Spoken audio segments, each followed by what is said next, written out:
बड़ी सुंदर बात कही गई है। जिस प्रकार से दरिद्र पुरुष किसी दरिद्र व्यक्ति से आप पैसा मांगने के लिए जाइए, ये प्रमाण भगवान महादेव दे रहे हैं।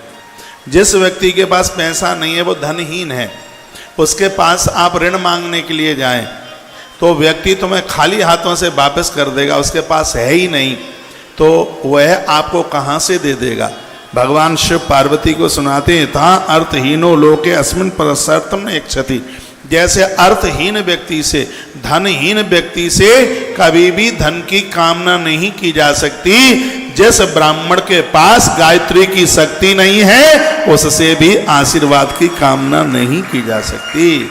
उससे कोई आशीर्वाद, वो तो खाली है, डिब्बा है, कुछ नहीं उसके पास।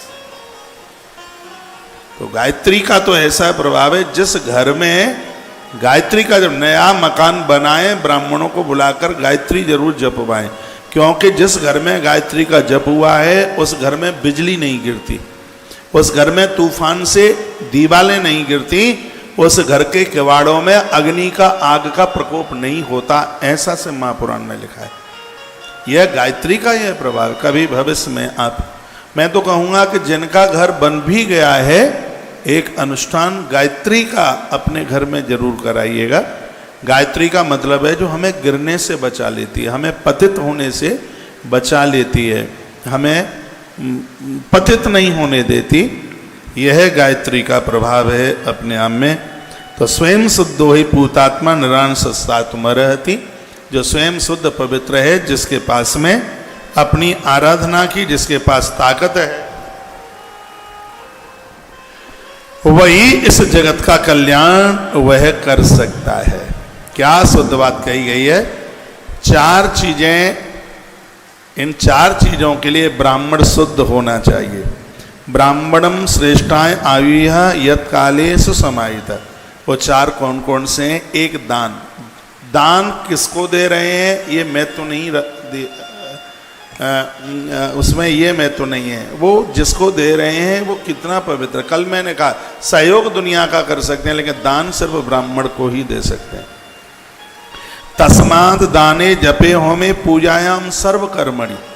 ये चार चीजें हैं। एक तो जिसको दान दे रहे हैं वो ब्राह्मण अति शुद्ध पवित्र होना चाहिए, जिससे जप करवा रहे हैं वो शुद्ध हो, होम जिससे हवन करवा रहे हैं वो शुद्ध हो, और जिससे अपने घर की पूजा करवा रहे हैं वो भी ब्राह्मण अति शुद्ध होना चाहिए, श्रेष्ठ होना चाहिए। ये गुटखा खाने वालों को, तम्बाकू खाने वालों को बिल्कुल मत बुलाओ, हम विरोध करते हैं इस बात। मेरी बातों को सुनेंगे तो उनको बुरा लगेगा, हो सकता है लड़ने के लिए भी आ जाए, तो मुझे कोई फर्क नहीं पड़ता उससे। तो ये नहीं होना चाहिए। क्यों होना चाहिए? ये शिव महापुराण कहता है, इसमें कहा तस्मात् दाने जपे होमे पूजायाम सर्व कर्मणि।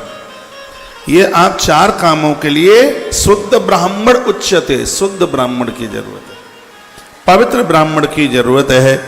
दान के लिए, जप के लिए, हवन के लिए और घर में पूजा कराने के लिए ब्राह्मण शुद्ध ही होना चाहिए। जिसके पास पात्रता है दान लेने की, ऐसा ब्राह्मण होना चाहिए। तत्लोको भोगार्थम सर्वेशम दान मिष्यते। दान देने से धरती के सभी भोग मिल जाते हैं और मृत्यु के बाद में मोक्ष प्राप्त हो जाता है। यह दान की महिमा है। शिव भक्तस्य विप्रस्य दत्तम कैलासदम विदु। वर्णन किया गया है, यदि भगवान का भगत है जिसको आप दान दे रहे हैं, चाहे वो विष्णु का भगत है, चाहे वो शंकर जी का भगत है, तो ऐसे व्यक्ति को दान देने से क्या कमाल की बात कही गई है, कैलाश पर वास करने का फल प्राप्त हो जाता है। जैसे कैलाश यात्रा, सिर्फ यात्रा ही कर लो तो इतना बड़ा पुण्य है, और जीवन भर कैलाश का वास मिल जाए तो वो कितनी बड़ी महिमा है। यहाँ उसी बात का वर्णन किया गया है।